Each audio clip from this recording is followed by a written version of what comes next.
BJP के सारे लीडरों को दंगा हो जाने दो, या तो तुम रहोगे या तो हम रहेंगे। आप बात करते हो पप्पू यादव से, अरे हर दिन 3 लाख रुपया छोड़वाते हैं, 100 को बहुत हो गया। 2 दिनों से टुच्चे, आपके छोटे कुछ टुच्चे लोग रिजाइन मांग रहे हैं। हमेशा कभी ममता बनर्जी को गाली देना, कभी अखिलेश को, कभी महाराष्ट्र में, कभी हैदराबाद। बीजेपी की बी टीम बनकर के आप हमें धमकाओगे? रिजाइन रिजाइन की बात करते हो? कौन डरने वाला है तेरे जैसे लोगों से? आप हिम्मत है ना, आपको मैं मुझसे सारी सुरक्षा छीन ली। मैं डरने वाला अब नहीं, मैं चैलेंज करके कहता हूं, आप कोई लालू राजनीति नहीं हो, ठीक, मैं तेजस्वी जी नहीं हूं ओबीसी साहब।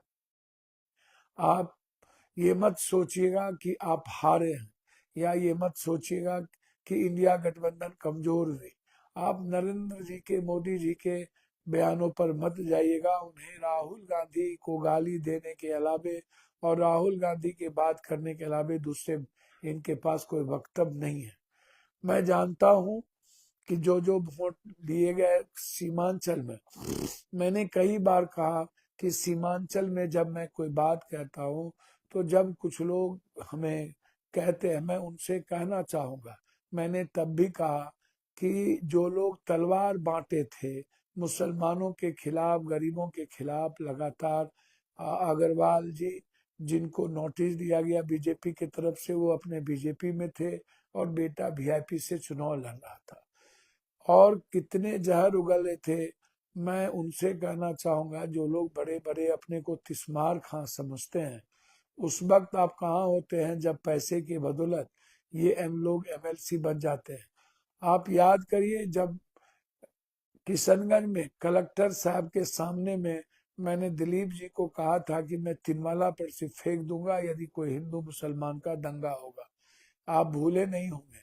मैंने वह शब्द, वो दिन जबकि कोई नरकंगाल नहीं था, उसके नाम पर पूरा का पूरा किशनगंज जलाने का प्रयास किया गया। हमारे मुसलमान भाइयों ने बहुत सब्र किया और सभी हिंदू और मुसलमानों की एकता का मिसाल दिया। पप्पू यादव जब पहुंचे थे तो मैंने उस वक्त कहा था बीजेपी के सारे लीडरों को दंगा हो जाने दो, या तो तुम रहोगे या तो हम रहेंगे। उस वक्त पप्पू यादव मरने के लिए गया था। हैदराबाद के गाली देने वाले लोग नहीं आए थे, बहुत उनको शौक है, तो उनसे पूछिएगा कि जब महाराष्ट्र में, दिल्ली में मस्जिद जलाए गए थे, मंदिर जलाए गए थे, तो मंदिर को और मस्जिद को दोनों, आप जाइए, जो मस्जिद जले थे, मैं हाथ जोड़कर गीता पर और आप भी कुरान पर कसम खाइए कि क्या उस वक्त ओबीसी जिंदा था या नहीं था तो वो क्यों जाकर के मस्जिदों में नहीं जाते? मंदिर मंदिर पप्पू यादव जाने का था, मस्जिद भी। क्या पप्पू यादव ने दोनों जगह 2-2 लाख 3-3 लाख रुपए जाके मदद नहीं किया? जब जला दिए गए थे हमारे बच्चों को, उस वक्त ये कहाँ थे? वहां पर ये गए थे। जब याद करिए, जब महाराष्ट्र में घटना घटी थी बहुत बड़ी, और उत्तर प्रदेश में इतनी बड़ी घटना घटी थी, जोगी के द्वारा हमारे नमाज को बंद कर दिए गए थे, तब क्या ये वहां गए थे? क्या वहां पर जोगी के खिलाफ जाकर के इन्होंने दम भरी? क्या लड़ाई लड़ी? बहुत बहादुर समझते हैं ये अपनों को गाली दे करके। पप्पू यादव को गाली दे के क्या करोगे भैया आप? मैं मुसलमान भाइयों से आग्रह करना चाहूंगा कि मैंने जिंदगी में कभी कोई जाति, धर्म, मजहब नहीं की। मैंने कभी किसी आस्था पर ठेस नहीं पहुंचाया, लेकिन मैं देख रहा हूं लगातार जिस तरीके से आप, जो लोग तलवार उठाए, बंदूक उठाए, जो लोग लगातार गाली देते हैं, नफरत की राजनीति करते हैं, उसे तो आप पैसे लेके वोट दे देते हो। आप उनको माफ कर देते हो जो सेकुलर सरकार नहीं बनने देना चाहती है। आप उसे माफ कर देते हो जो लालू यादव को लालू कहता है। ओबीसी साहब, मैं आपके पिता को, मेरे साथ वालिद आपके थे, मैं उनको अपना बड़ा पिता और गार्जियन मानता था। मैं आपको ओबीसी साहब कहता हूँ। जब आप पर कोई कमेंट किया किसी भी तरह के, तो मैं आपके सपोर्ट में अपनी वाक्य, अपने संदर्भ, मैंने बातें कही। लेकिन जब राजनीति विचारधारा की होगी और कट्टरपंथ और चरमपंथ की दोनों की बात होगी तो निश्चित रूप से वहां विचारों की बात कोई भी करेगा। मैं भी एक पार्टी का जिम्मेदार वर्कर होने के नाते यदि मैंने अमोर में जलील मस्तान जी के बारे में और यह सवाल मैंने कहा कि जो भीड़ थी वो पप्पू यादव, वहां जीतने का कोई सवाल ही नहीं उठता है। आपने कितने बार कहा, आपका मैं दिखाता हूं, आपने कहा था कि किसी कीमत पर इनके बाप का औकात नहीं, लालू यादव का बेटा कभी भी चुनाव नहीं जिता सकता। अब देखो आपने क्या लिखा है ओबीसी जी, लिख कर रख लो, लालू तेजस्वी से मोदी और बीजेपी नहीं रुकने वाली, वो सिर्फ खरीदना और बेचना जानते हैं, दूसरों के बारे में। ओबीसी राजद और कांग्रेस के झूठ के अपने जूते, आप कभी कांग्रेस को कभी गाली देते हो, कभी राजद को, और पप्पू यादव को गाली दे के क्या करोगे। देखो ओबीसी साहब, जैसे आप अल्लाह से डरते हो वैसे मैं भी अल्लाह और ईश्वर से डरता हूँ। उसके अलावा दुनिया में भगवान पप्पू यादव राजनीति करे न करे, आप मुसलमानों के यार में पप्पू यादव को न धमकाओ, प्लीज मेरा रिक्वेस्ट है आपसे। मैं आपसे हैदराबाद क्या धरती पर कहीं भी संघर्ष और आवाज देने को तैयार हूँ। आप जिस तरह की बात करते हो, मुझे ऐसी राजनीति नहीं करनी है जो स्वाभिमान और सम्मान पर ठेस पहुंच जाए। मैं और लोग नहीं हूं, मैं तेजस्वी जी नहीं हूं ओबीसी साहब, और मैं अन्य लोग। देखो आपने क्या लिखा, जो इंसान अपने बड़े भाई जनता का क्या जोड़ेगा, लालू के बेटे को हमने हरा दिया, हम राजनीति का लैला है, लोग पत्थर भी मारेंगे, तुम भी लालू का राजनीति का क्या लैला हो। आप सिर्फ सिर्फ सिर्फ आप सेकुलर ताकत को और सेकुलर पार्टी को क्यों हराने आते हो।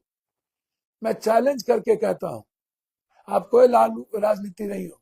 ठीक है, सीमांचल की जनता ने आपको दो बार आपको मदद कर दी, या मदद की कि पीछे से कौन है इसके मैं सब जानता हूं, मैं अभी नहीं बोलूंगा। मैं फिर कहता हूं आपको, आप हिम्मत है ना, आपको मैं मुझसे सारी सुरक्षा छीन ली, मैं डरने वाला अब नहीं।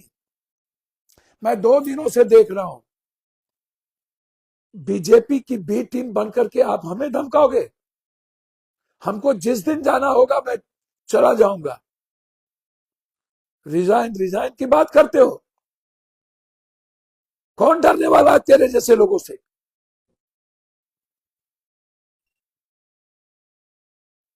मुझे बात मत बताओ,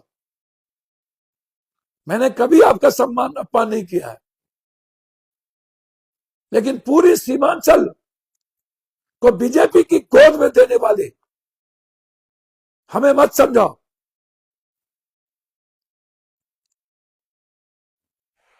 हमें बात करते हो, मैं तो लड़ूंगा सुप्रीम कोर्ट तक।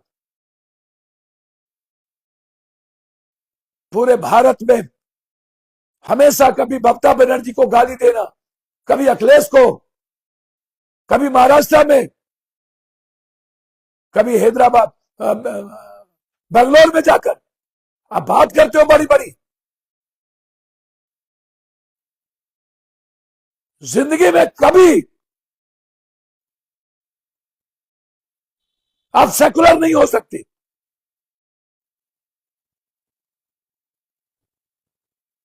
आपके हॉस्पिटल में 3 लाख रुपया लिए बगैर लाश नहीं छोड़ता है, आप बात करते हो पप्पू यादव से। अरे हर दिन 3 लाख रुपया छोड़वाते हैं 100 को, बहुत हो गया। 2 दिनों से टुच्चे, आपके छोटे कुछ टुच्चे लोग रिजाइन मांग रहे। हमें मत सिखाओ आप क्या करते हो।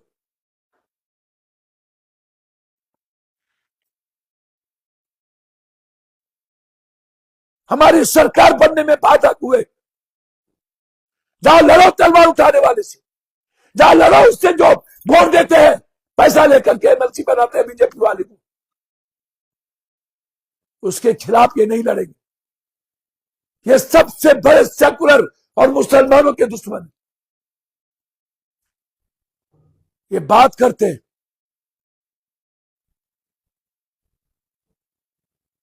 अब बहुत हो गया, और मैं अपने भाइयों से कहना चाहूंगा,